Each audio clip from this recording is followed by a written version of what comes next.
6 והמספר 2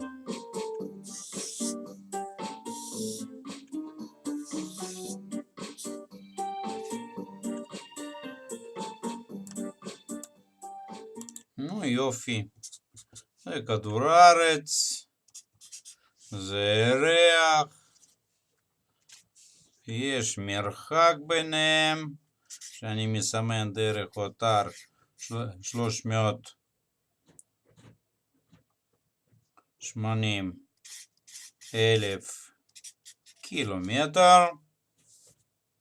מה עוד נתון?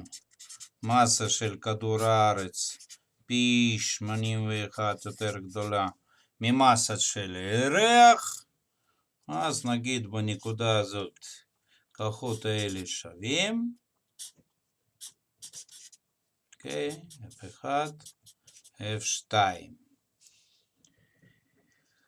מסה של כדור הארץ, מסה של ירח.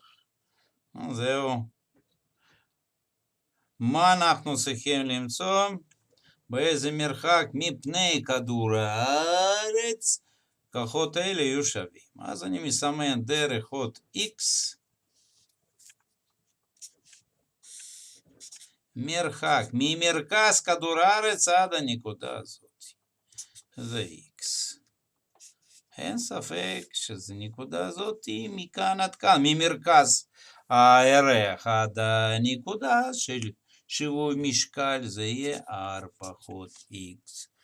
זהו, זה הכי קשה בבעיה הזו.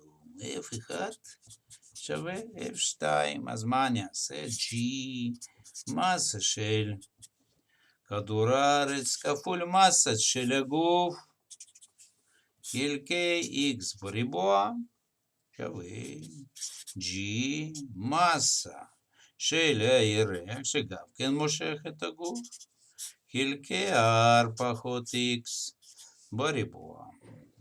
G, M. זה מסה של הירח. נו, ומה אנחנו קיבלנו? מסה של כדור הארץ חלקי מסה של הירח שווה X בריבוע, R פחות X בשנייה. איזה יופי! מה עכשיו אפשר לעשות? עכשיו מה אפשר לעשות? בואו ניקח שורש מצד שמאל ומצד ימין. מה מקבלים? שורש.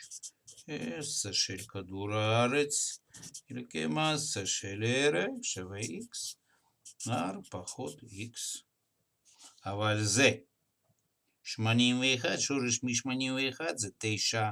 אז מה נראה מכאן? ש9 שווה X, R מינוס X. מה נראה מכאן? ש9 R פחות X שווה ל-X.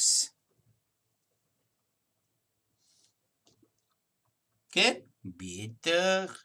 פתיחת סגריים, אני עכשיו מסדר את המקום פה.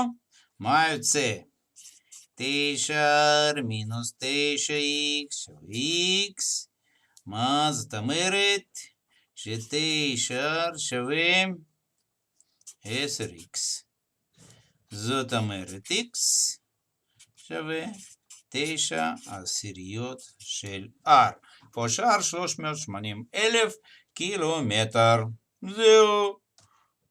לוקחים מחשבון ויכולים למצוא ש-x שווה 342,000 קילומטר. אבל השאלה היה כמה זה מרחק הזה מפני כדור הארץ עד נקודת שיווי המשקל. נו, איך לסמן את המרחק הזה? נו, נגיד A. אז A שווה. מה צריך לעשות? 342,000 קילומטר לחסר 6,400 קילומטר.